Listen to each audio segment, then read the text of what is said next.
Je vais vous parler maintenant de signes clairs qui vont nous aider à comprendre un peu ce qui se passe et espérer que enfin la délivrance totale du Ham Israël arrive. Amen. Alors je fais bien sûr des petites vidéos, pas longues, et que une après l'autre, tout simplement parce que personne ne peut venir filmer le cours. Je le fais à partir de mon téléphone et où je ne peux pas faire de longs enregistrements parce qu'après je ne peux pas les faire passer.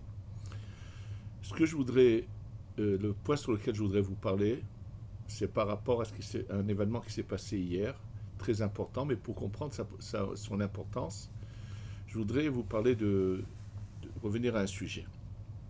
Au moment de la sortie d'Égypte, se passe un événement, un très grand nombre d'Égyptiens qui, eux, étaient, comme on dit, sur la touche. Ce n'est pas eux qui faisaient travailler les Béné Israël. Eux avaient commencé une sorte de conversion avec Yosef Hatzadik qui leur avait fait faire la Mila. Et c'est cette catégorie d'Égyptiens qui sont sortis en très très grand nombre avec le peuple d'Israël vers le désert et qui sont appelés le Erev Rav. Pourquoi on les appelle le Erev Rav? C'était un grand peuple dans tous les cas, mais malheureusement, ils ont été la cause de beaucoup de nos misères, de nos souffrances et de nos ennuis. C'est eux qui ont fait trébucher le peuple d'Israël pour le veau d'or.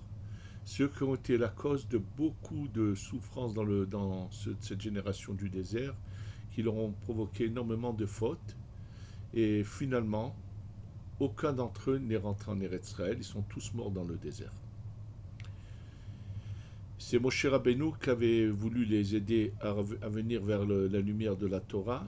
Et malheureusement, il s'est donné de tout son cœur pour eux, mais il a été déçu. Voilà ce qui s'est passé.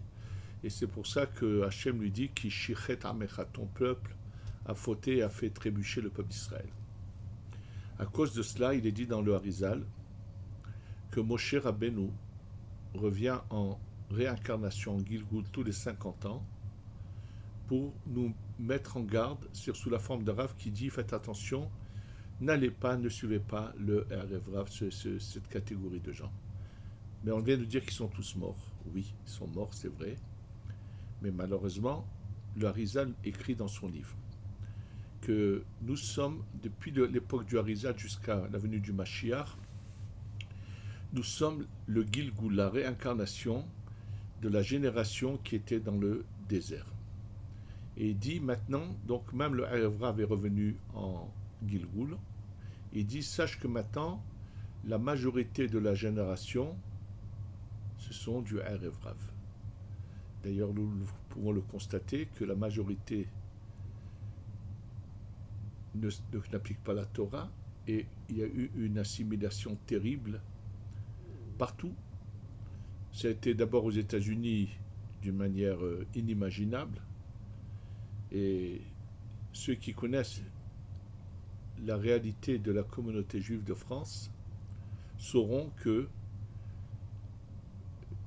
à l'origine, avec le nombre de juifs qui est arrivé d'Algérie en France et d'Afrique du Nord d'ailleurs, il y aurait dû avoir aujourd'hui en France au moins 800 000 juifs.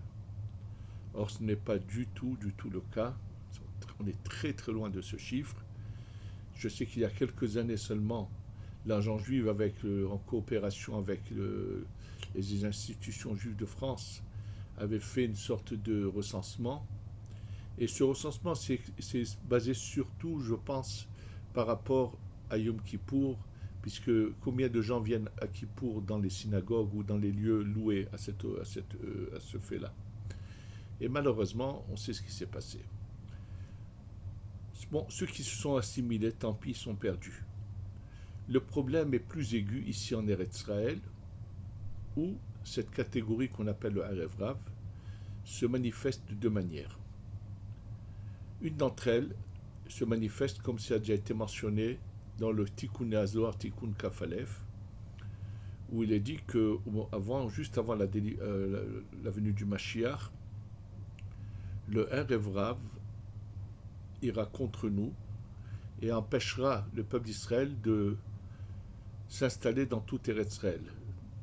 Et et c'est le cas de, malheureusement, l'extrême gauche en Israël, qui fait de tout pour combattre le peuple d'Israël et aider nos ennemis, par tous les moyens, en leur donnant de l'argent, en leur achetant des caméras, en faisant toutes sortes de tout ce qu'ils pourraient faire. Et tout récemment, avant les dernières élections, il y a des piliers du Harev Rav qui ont voulu carrément bafouer la Torah et empêcher que la Torah soit respectée en Eretz Israël. Il y a depuis la création de l'État d'Israël, il y avait un statu quo où le Shabbat, il n'y a pas de transport public, où il y a quand même un certain respect de beaucoup de valeurs. Et voilà que des gens comme Yair Lapid, Avigdor Lieberman et toute leur clique, sans parler du Meretz et de Amir Peretz qui est de la Avoda, qui sont tous unis pour vouloir déraciner la Torah et le judaïsme. Et donc depuis, il y a eu 3 fois des élections et il y avait un risque de les voir eux prendre le pouvoir.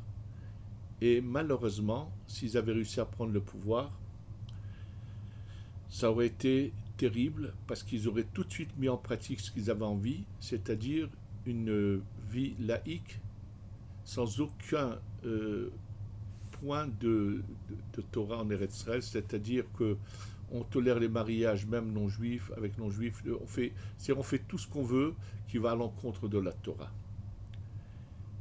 Et voilà qu'hier, le jour de Rosh Chodesh Nissan, s'est passé un miracle. C'est que Benny Gantz, qui était à la tête d'un parti fait de plusieurs partis, s'est séparé de ce Harev Rav. Je pense qu'il a du mérite. Il a eu ce mérite parce qu'il l'a dit lui-même, dans sa jeunesse, son père l'a emmené avec lui au Beth Knesset, à la synagogue. Il a quand même reçu des valeurs de son père. Et je pense que ses aïeux et son père ont dû prier là-haut pour pas qu'il continue à être allié à ce Harev Rav. Et voilà que s'est passé cet événement. Il s'est séparé du Harev Rav qui va se retrouver dans l'opposition. Et Be'ezrat Hashem, les valeurs de la Torah vont continuer à être respectées. Il est évident qu'on assiste là vraiment à quelque chose qui montre que Hashem est là en train de gérer les choses.